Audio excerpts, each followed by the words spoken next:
कोशिका जीवों के शरीर की सबसे छोटी कार्यात्मक एवं संरचनात्मक इकाई होती है। कोशिका का अध्ययन साइटोलॉजी कहलाता है। कोशिका का अंग्रेजी शब्द सेल लैटिन भाषा के सेलुला शब्द से लिया गया है, जिसका अर्थ है एक छोटा कमरा।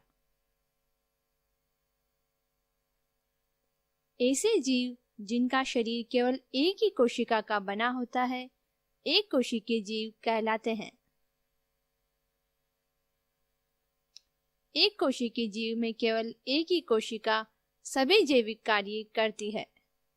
अमीबा और पैरामीशियम एक कोशिकीय जीव के उदाहरण हैं। ऐसे जीव जिनका शरीर अनेक कोशिकाओं से मिलकर बना होता है, बहुकोशिकीय जीव कहलाते हैं। मनुष्य, कुत्ता, गुलाब का पौधा, आम का पेड़ आदि सभी बहुकोशिकीय जीवधारी हैं। कोशिका की खोज सर्वप्रथम अंग्रेज वैज्ञानिक रॉबर्ट हुक ने सन 1665 ईस्वी में की थी। सबसे छोटी कोशिका जीवाणु माइकोप्लाज्मा गैलीसेप्टिकमा की है। सबसे लंबी कोशिका तंत्रिका तंत्र की कोशिका है। सबसे बड़ी कोशिका शुतुरमुर्ग के अंडे की कोशिका है। कोशिका सिद्धांत का प्रतिपादन 1838 से 39 ईस्वी में स्लाइडेन और श्वान ने किया था। कोशिका सिद्धांत की मुख्य बातें निम्न प्रकार है। प्रत्येक जीव की उत्पत्ति एक कोशिका से होती है। प्रत्येक जीव का शरीर एक या अनेक कोशिकाओं से मिलकर बना होता है। कोशिका का निर्माण जिस क्रिया से होता है, उसमें केंद्रक मुख्य अभिकर्ता होता है। कोशिका दो प्रकार की होती है, प्रोकैरियोटिक कोशिका और दूसरा है यूकैरियोटिक कोशिका। प्रोकैरियोटिक कोशिकाएं ऐसी कोशिकाएं जिनमें केंद्रक पदार्थ केंद्रक झिल्ली के बिना होता है, वह प्रोकैरियोटिक कोशिका कहलाती है। इसके एग्जाम्पल है जीवाणु और नीले हरे शैवाल। यूकैरियोटिक कोशिका इन कोशिकाओं में दोहरी झिल्ली के आवरण यानी केंद्रक आवरण से घिरा सुस्पष्ट केंद्रक पाया जाता है। यह यूकैरियोटिक कोशिका कहलाती है। पौधे एवं जंतु इसके उदाहरण हैं। कोशिका के प्रमुख भाग निम्न प्रकार है: कोशिका भित्ति, कोशिका झिल्ली, तारककाय, अंतःपृथ्वी जालिका, राइबोसोम, माइटोकॉन्ड्रिया, गोल्गी काय, लाइसोसोम, लवक, राजधानी व केंद्रक। अब हम इनको समझने की कोशिश करते हैं। सबसे पहले हम बात करते हैं कोशिका भित्ति यानी सेल वॉल की। यह केवल पादप कोशिकाओं में पाई जाती है। यह सेल्यूलोज की बनी होती है। यह कोशिका को निश्चित आकृति एवं आकार प्रदान करती है।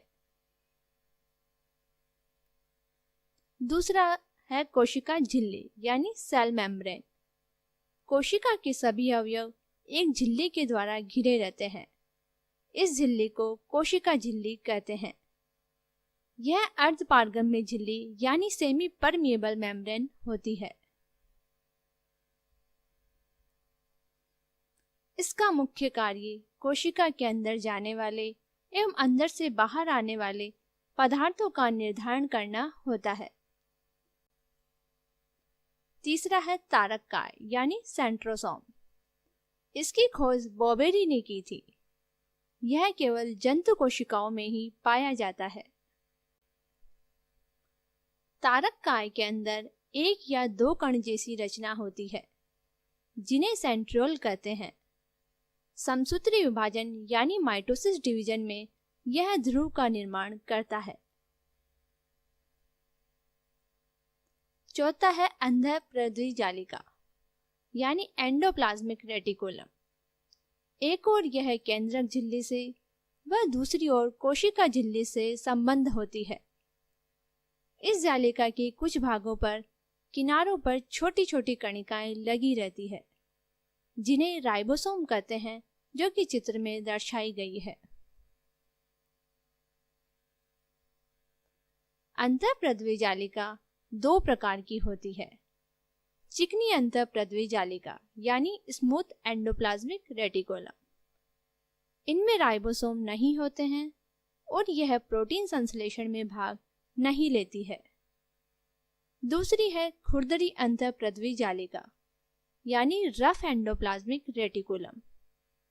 इनकी बाहरी सतह पर राइबोसोम लगे रहते हैं और यह प्रोटीन संश्लेषण में मुख्य भूमिका निभाती है, जो कि चित्र में दर्शाए गए हैं। अंतःप्रद्वी जालिका का मुख्य कार्य उन सभी वसाओं व प्रोटीनों का संश्लेषण करना है जो कि विभिन्न झिल्लियों जैसे कोशिका झिल्ली, केंद्रक झिल्ली आदि का निर्माण करते हैं। पांचवा है राइबोसोम। ये अति सूक्ष्म कोशिकांग है जो केवल इलेक्ट्रॉन सूक्ष्मदर्शी यानी इलेक्ट्रॉन माइक्रोस्कोप के द्वारा ही देखे जा सकते हैं। राइबोसोम की खोज तथा नामकरण जी.ई. पेलाडे ने 1955 में की थी। यह राइबोन्यूक्लिक एसिड नामक अम्ल व प्रोटीन की बनी होती है। यह प्रोटीन संश्लेषण के लिए उपयुक्त स्थान प्रदान करती है, अर्थात यह प्रोटीन का उत्पादन स्थल है, इसलिए इसे प्रोटीन की फैक्ट्री भी कहा जाता है। छठा है माइटोकॉन्ड्रिया। यह कोशिका द्रव्य यानी साइटोप्लाज्म में पाई जाने वाली अनेक गोलाकार अथवा सूत्राकार रचनाएं होती है। इसकी खोज अल्टमान ने 1890 ईस्वी में की थी, जबकि सी बेंडा ने सर्वप्रथम 1897 में इसे माइटोकॉन्ड्रिया नाम दिया। माइटोकॉन्ड्रिया में डीएनए, मैसेंजर आरएनए एवं राइबोसोम पाए जाते हैं, जिनकी सहायता से ये प्रोटीन संश्लेषण में सक्षम है। माइटोकॉन्ड्रिया कोशिका का शक्ति गृह कहलाता है, क्योंकि इसमें ईंधन का चरणबद्ध ऑक्सीकरण होता है, जिसके फलस्वरूप रासायनिक ऊर्जा यानी एटीपी मुक्त होती है। गोल्जी काय। इसकी खोज 1898 में कैमिलो गोल्जी नामक वैज्ञानिक ने की थी। यह जालिका नुमा नलिकाओं या पुटिकाओं से बना जटिल संगठन होता है, जो छोटी गोल पुटिकाओं से घिरा होता है, जो कि चित्र में दर्शाए गए हैं। यदि कोई पदार्थ कोशिका से बाहर स्रावित होता है, तो उस पदार्थ वाली पुटिकाएं उसे कोशिका झिल्ली यानी सेल मेम्ब्रेन के माध्यम से बाहर निकलवा देती है। इस प्रकार गोल्जी काय को हम कोशिका के अणुओं का यातायात प्रबंधक भी कह सकते हैं। आठवां है लाइसोसोम। लाइसोसोम की खोज क्रिस्टियन डी डुवे ने 1955 में की थी। ये एकल झिल्ली युक्त यानी सिंगल मेम्ब्रेन से बद्ध गोल छोटी थैलीनुमा संरचना होती है। इसका सबसे प्रमुख कार्य बाहरी पदार्थों का भक्षण एवं पाचन करना है। लाइसोसोम में लगभग 40 प्रकार के जल अपघटनीय एंजाइम भरे होते हैं। इसे आत्मघाती थैली यानी सुसाइडल बैग भी कहा जाता है। नौवां है लवक यानी प्लास्टिड। यह पादप कोशिकाओं में पाए जाते हैं। यह 3 प्रकार के होते हैं: हरित लवक, अवर्णी लवक व वर्णी लवक। सबसे पहले आता है हरित लवक यानी क्लोरोप्लास्ट। यह हरे रंग का होता है क्योंकि इसके अंदर एक हरे रंग का पदार्थ पर्णहरित यानी क्लोरोफिल होता है। इसी की सहायता से पौधा प्रकाश संश्लेषण करता है और भोजन बनाता है, इसलिए हरित लवक को पादप कोशिका की रसोई भी कहते हैं। दूसरा है अवर्णी लवक यानी ल्यूकोप्लास्ट। यह रंगहीन लवक है। यह पौधे के उन भागों की कोशिकाओं में पाया जाता है जो सूर्य के प्रकाश से वंचित है, जैसे कि जड़ों में, भूमिगत तनों आदि में ये भोज्य पदार्थों का संग्रह करने वाला लवक है।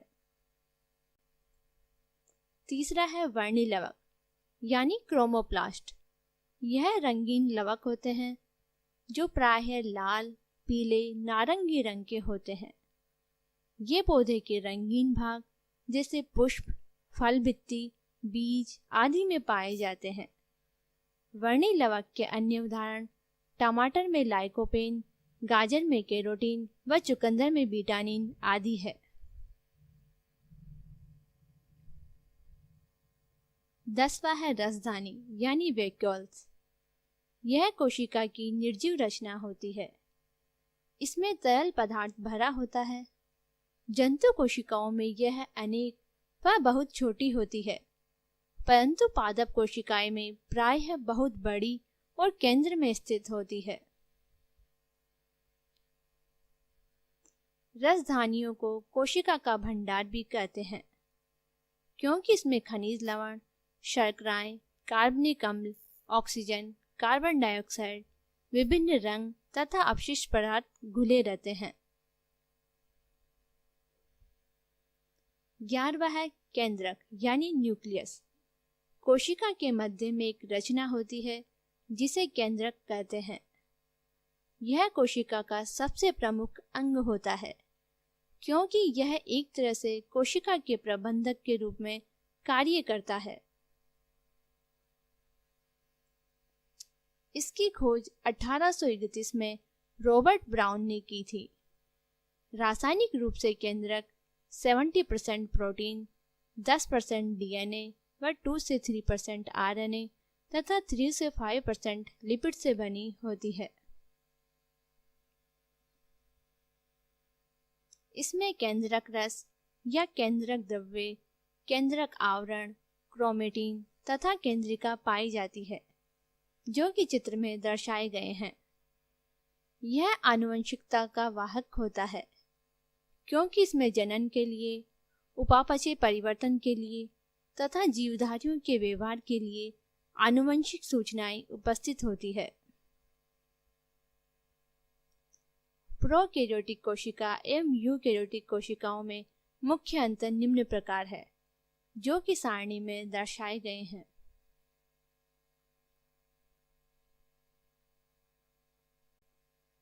पादप कोशिका एवं जंतु कोशिकाओं में मुख्य अंतर निम्न प्रकार है, जो कि सारणी में दर्शाए गए हैं।